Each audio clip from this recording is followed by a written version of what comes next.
Greetings, I'm Solidus-Skully and welcome back to Resident Evil 0. You can either shoot the zombie or run away. Personally, I choose run away.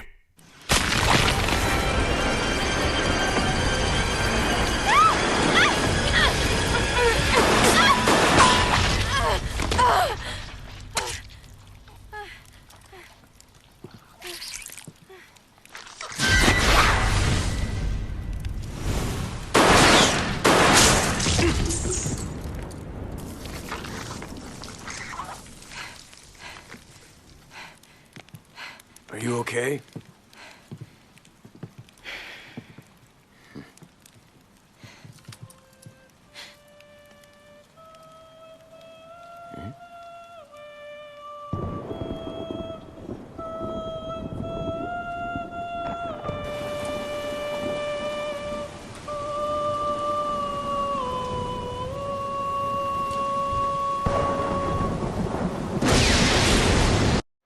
Well then, that was something.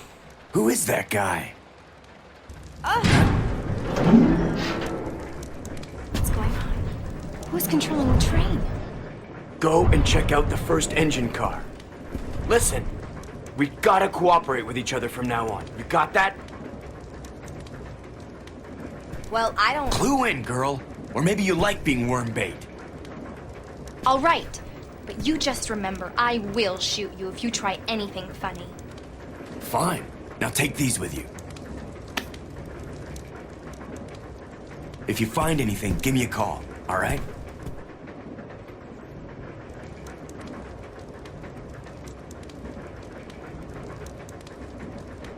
And so we finally get to the gimmick that will either make the game for you or be the straw that breaks the camel's back.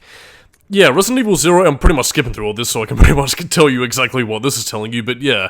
Resident Evil 0 pretty much has a partner mechanic. It's not working quite in the same way as it would eventually do in Resident Evil 5, but there are very similar precursor elements that do make their way into Resident Evil 0. I'll get into a lot of the finer details a little bit later, but basically, you have control of two characters here. Again, you can control Billy and Rebecca, both at the same time actually, by using both the left and right analog sticks. And you can basically have them move about, as I'm going to be showcasing here, as I have them dance like my little puppets. But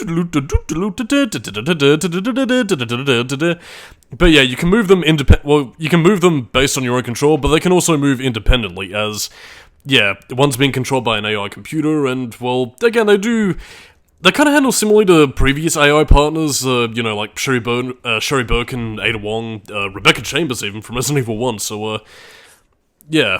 And again, Billy, of course being a character you can control by pressing the triangle button, yeah, you can switch to him at any point, and, as with typical Resident Evil tradition, he does have several different perks and bonuses to playing as him, also has his own costumes, some of which are actually borrowed from other franchises, like Mercs, which I've never heard of.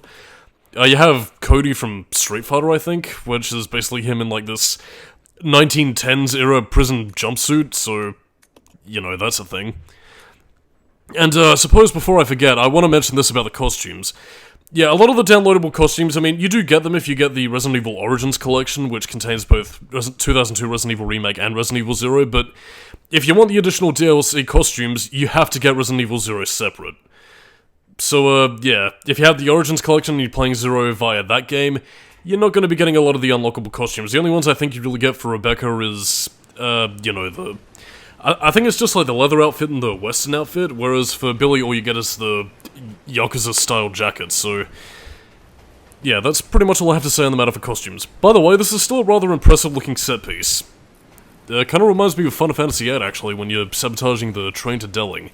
And you have to fight that evil zombie boss, which can be taken out with a Phoenix Down. If only Rebecca and Billy had a Phoenix Down, then their problems would be solved. But yeah, along with having Billy and Rebecca that you can switch to at any point, also comes the matter of, well, choice, and how and which they use it. And again, they introduce this gimmick immediately, as you're seeing right here, where you can switch between Rebecca and Billy on the fly. And, what you're going to be seeing next is basically an example of, kind of screwing the pooch in terms of introducing mechanics. At least somewhat. I mean, again, this is a segment that's getting you to grips with a certain puzzle element they will love to make absolute use of later in the game, but... yeah, at the same time, though, it's also just, It's a bit odd, I'll say that much. But it also does highlight another aspect of Resident Evil 0, which is cutscene variants, as you'll be seeing right here.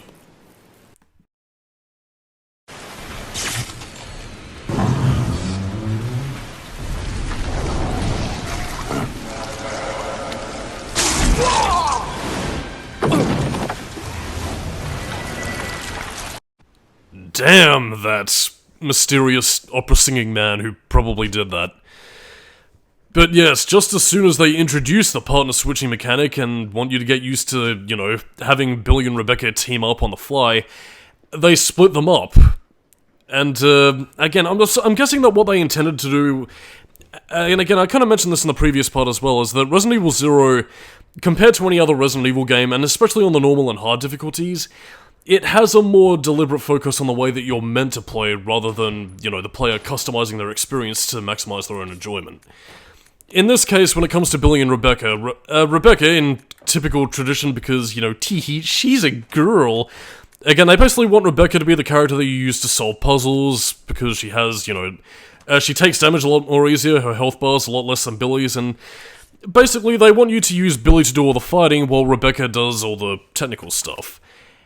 And now, as you can see, since, you know, I do genuinely like Rebecca Chambers as a character, I didn't follow this advice on a lot of my initial playthroughs, and even my current playthroughs. So, yeah, I basically spend a lot of the game playing as Rebecca as opposed to Billy, which is what the game does not want you to do. And I mean, it's not even out of, like, any real malice for Billy, really, it's just simply for the fact that, you know, considering that Rebecca has had very sparse appearances in the series, I kinda want to show her some love. But anyway, because in terms of, you know, raw gameplay and, you know, design philosophies, because of the fact that they want you to play through the game as Billy and have him tank a lot of the zombie hits, yeah, it intends you to have Rebecca be the one to pass, you know, Billy down some items, you know, through the service lift, as, you know, what we were doing just over there. Have Rebecca go around, collect the keys, and, you know, get a lot of the plot essential items, do a few things, then eventually come back around for her, and bada bing, you do the thing and progress with the plot. And, again, like, I mean, there's no fault designing it this way as an experience, and again, I guess this maybe might fall into a subjective thing, but when it comes to me, and I suppose a lot of this does also have to do with previous Resident Evil experience, you know, because whenever Resident Evil has had, you know, dual characters, oftentimes I've either been similar enough so that you don't really notice a lot of the minute differences, you know, in a sort of Leon and Claire scenario, where the zapping mechanic will be in full play, and either both characters will be on equal par with each other, like Chris and Claire in Code Veronica, or, you know, Leon and Claire in Resident Evil 2. Or when there were differences, like in the case of Chris and Jill in Resident Evil 1, they would have their strengths and weaknesses, obviously, but at the same time, they'd also allow you to play the game just as well as either character. I mean, Jill in Resident Evil 1 had less health than Chris, but at the same time, you know, she was also very reliable and a fight and combat capable, and as such, again, you could pretty much tank any challenge no problem. It also helps with the fact that this game doesn't kneecap your supplies, but that's neither here nor there in this case. But yeah, by the fact that Rebecca's a bit of a glass cannon, she can dish it but can't take it, it does make playing through the normal and hard mode a little bit more of a pain in the arse, and especially given the fact that this game, on the normal and hard mode, does gouge you for ammo, kind of counterintuitively. And again, I suppose this does also go into my mindset of, you know, classic Resident Evil, where, admittedly, I am a little bit of a hoarder in terms of my playstyle. It basically forces you to use up your entire stockade of supplies and just leave you on the ropes, which, again, I suppose I shouldn't really be berating a survival horror game for, you know, for having you run low on ammunition and supplies. For example, the zombies shall be hanged, not shot, as in the past. But the problem is that it doesn't really reward you for playing riskfully, or in any other case for Resident Evil games where, you know, you could skillfully dodge through zombies in the hallway or plan out your routes. Yeah, the beginning train segment doesn't really do that, so again, like, unlike much later in the game where the normal mode and hard mode does begin to ease up a little bit, by proxy, the fact that you're just starting out on the train and that you're in such narrow corridors that you can't really dodge out of the way of zombies. Again, if you're playing through as Rebecca, you have no choice but to tank hits, which, on my test playthrough, as I got towards the end of the train sequence, really began to kneecap me, because again, I flood the hallways with zombies that otherwise shouldn't exist because I killed them all already. So again, it just becomes a bit of a pain in the ass where you're either having to exhaust your supplies or, you know, just pray that you make it through somehow, which, to be honest, I don't think you will, so again, it's basically sticking you up shit creek and expecting you to use your tongue as a paddle. But again, a lot of my problems only really tend to apply to the train segment, and though some of those issues do also apply to other points later in the game, I don't know. I'm not going to say that the train segment completely left a bad taste in my mouth, because, I mean, it does have a few impressive set pieces, and, you know, it does a nice job of balancing out, like, some of the actionized Resident Evil 2 elements in tandem with, you know, trying to go for that whole Resident Evil 1 atmosphere that the game wants to emulate, so, again, it does it fairly well as we get towards the end of the train sequence, but yeah, there are also a couple of more bugbears that I do have with the design philosophy of Resident Evil 0, and that's all to do with the inventory system. As you can see, similar in the same vein as like Alone in the Dark, that is to say the original Alone in the Dark from 1992, yeah, you can drop items off on the floor, and there is a reason for that. No item box. Yeah, unlike other Resident Evil games, or even the remake, which only had the no item box thing as like an unlockable mode, yeah, you can only drop items and pick them up, and your inventory is pretty much fixed to those 6 inventory slots. One for your weapon, one for your ammo, and one for your health items, with any other spaces basically being used for, you know, plot essential items. The game's solution to this is to have you share items with Billy Cohen, kind of in a similar manner to how in Resident Evil 5, you know, Chris could share ammunition with Sheva, or, you know, share his armor, which, you know, you need an armor slot for your inventory slot, which you can put in your inventory slot. And as you can see, unlike the infinite item box, where you can pretty much, you know, stock away any unneeded items, or, you know, just put a few things aside, you know, for stuff that you weren't really carrying, yeah, Resident Evil 0 basically has you drop them higgledy-piggledy all over the place, and you might be thinking you can just drop them wherever, or just plant them in a save room where you'd instantly remember where they are, but there's a limit to how many items you can drop. And in case you hadn't noticed, and granted, this isn't really a problem on normal mode where, you know, supplies are sparse as is, so yeah, it's more of a problem for me in the sense that, again, when you have a lot of supplies, yeah, you'll wind up running out of room to put your supplies, and yeah, it just makes me scream, like the mysterious creature outside, scaring Rebecca with the chutzpah, the hish-hush, the roaring, if you will. But yeah, so the supply the supply situation is pretty much a game-wide problem in the sense that, again, you're either going to be dropping items in a room, or you're going to have to be constantly going back and forth between Billy, basically as your pack mule. Because, again, any sort of unwanted items you're basically going to give to him, or vice versa to Rebecca if you need, you know, Billy to do a thing and he needs an item to do a thing. And to be honest, it's needless busy work that, again, the infinite item box already sold by the fact that it could hold unnecessary items until you needed them. God, I would have dreaded to think of a Resident Evil 2 remake that would have had that sort of mechanic into it, in the style of, you know, the 2002 remake with zero mechanics. Yeesh! Makes me gag and dance around. But anyway, as we go into here, we also get not the shotgun, as those shotgun shells would entail, but a hunting rifle, which is basically the game's equivalent of the fucking target pistol from Silent Hill Origins, in the sense that excuse me, in the sense that it's basically a space hog, only has 2 shots, and outside of the next boss fight is basically fucking useless, and in the easy mode you can pretty much take out with a pistol anyway, because as an earlier memo heard, particularly the one referring to the carapace, yeah, that's pretty much your hint of the now to, well, deal with the boss. Oh yeah, Rebecca's aiming at us, because she's angry that I'm bad-mouthing her game, bwam. But I got legit criticisms, Rebecca. You gotta take the rough with the smooth. That's how it works in the Residences of Evil. And last time I checked, you ain't in the Residences yet. But yeah, the hunting rifle is practically fucking useless. Its power is nowhere near as efficient as the shotgun, and the fact that, yeah, honestly, just, I mean, I'm gonna show it off in the boss fight, but, and yeah, you also have to get the thing in order to, you know, collect the item to trigger the boss fight, which I soon learn right here as I don't trigger the encounter, but basically you need to get the ice pick to pick the key out of the lock and then unlock Billy so we can be free, but yeah, that's pretty much all she wrote. Anyway, here's a boss fight.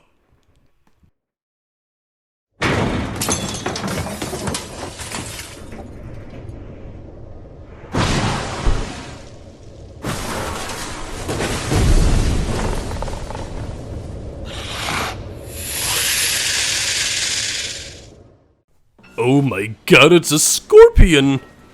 But yeah, as the initial memo implied, oh, okay, first of all, in terms of attacks, it'll pretty much bash you with that, it'll attack you with its stinger.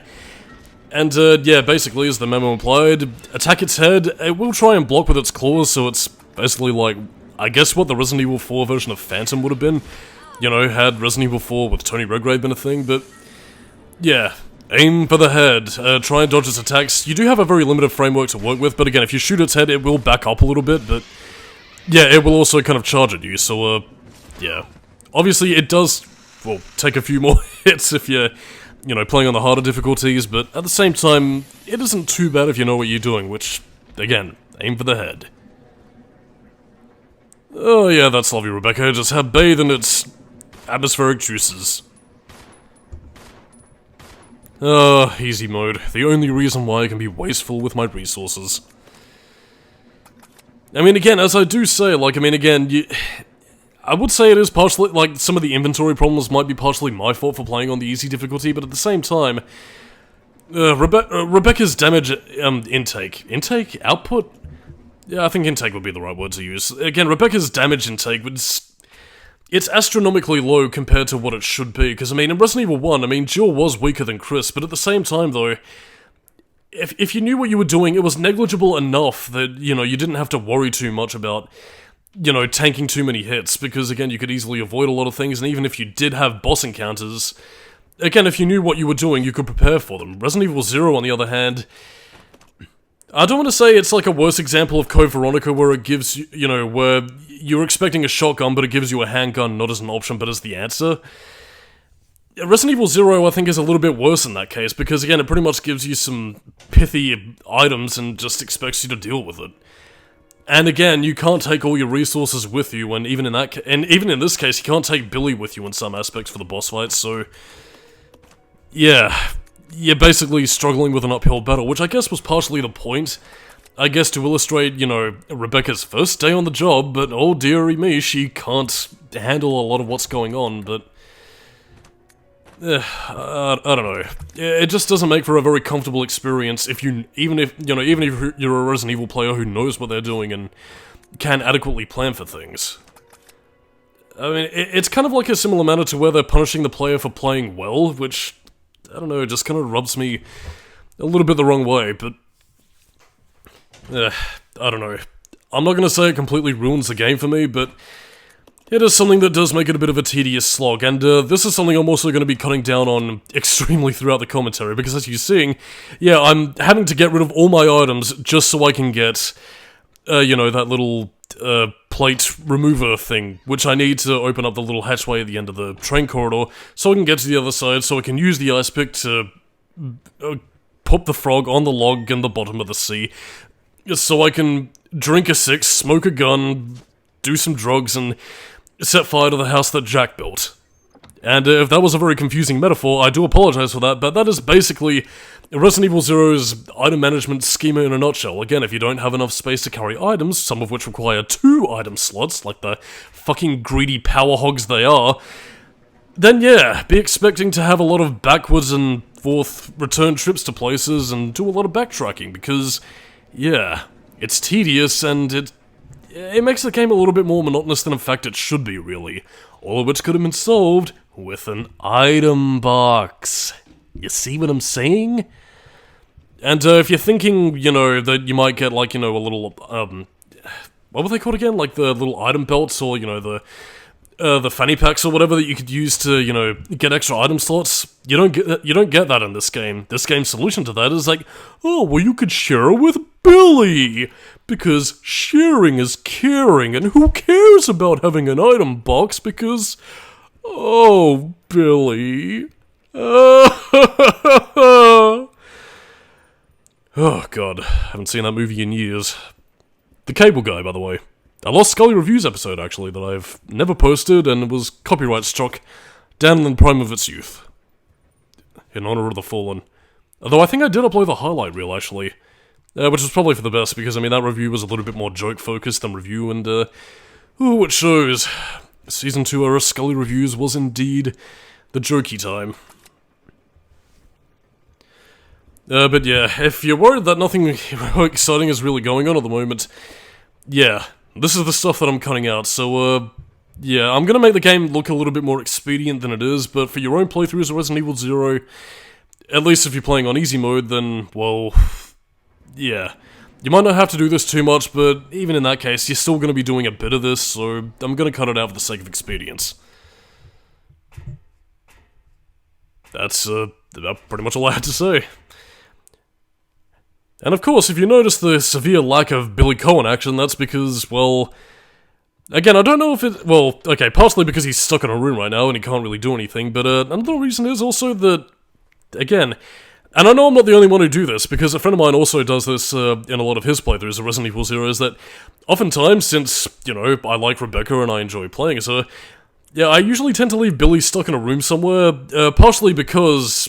Again, unlike Resident Evil 5, which has like a little quick revive feature whenever, you know, Sheva or Chris are in trouble.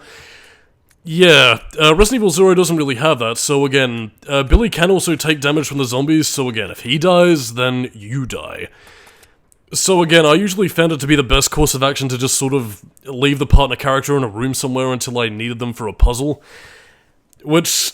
in a lot of ways, kind of defeats the purpose, because you're basically playing this Resident Evil game as a regular Resident Evil game, which, I mean, I suppose does sort of undercut some of the other mechanics, because again, with a lot of your AI characters, they are combat capable, so, again, they can fire off at zombies, and you can also, you know, change their actions between, you know, whether they go in solo mode, or whether or not they team up and follow you.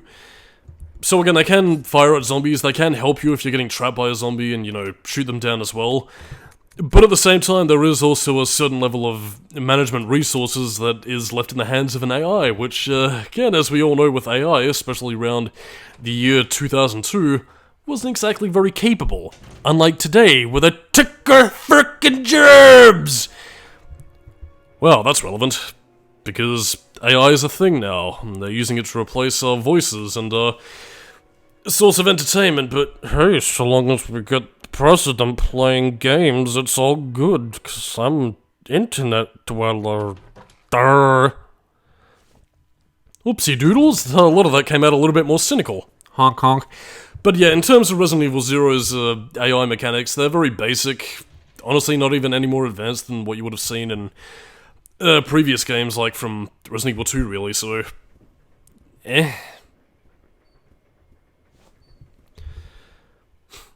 But anyway, now we move on to greener pastures. We can finally release Billy Cohen from his prison. Kinda fitting, given that he was a prisoner, and now he's not, and now he is again. That poor soul. But anyway, commuting back and forth, and now what the fuck are we doing? Oh yeah, we're doing the thing I just said. How exciting. By the way, expect to use this little dumbbell puzzle a lot, because basically what you're going to be doing is that... Well, dumbbell? No, it's a dumbwaiter, you idiot. Or a service lift. I don't know, there are two different colloquial terms for it, but yeah, dumbwaiter, service lift, same thing. Actually, to be completely honest though, I think it might be more of an old-timey kind of thing, because I've never seen, like, any of these service lifts in a lot of places. Maybe they have them, like, in mansions or whatever, or maybe it was more of, like, an 1812 thing to... send food down, yes, from the lowly peasants, yes, yes. A fine vintage inside this rustic kitchen. But on that note, I am Solidus-Skully, the founder of Umbrella Inc. And next time on the Resident Evil 0 commentary, we see what's at the end of this hole for the slaves. Goodbye, my dear.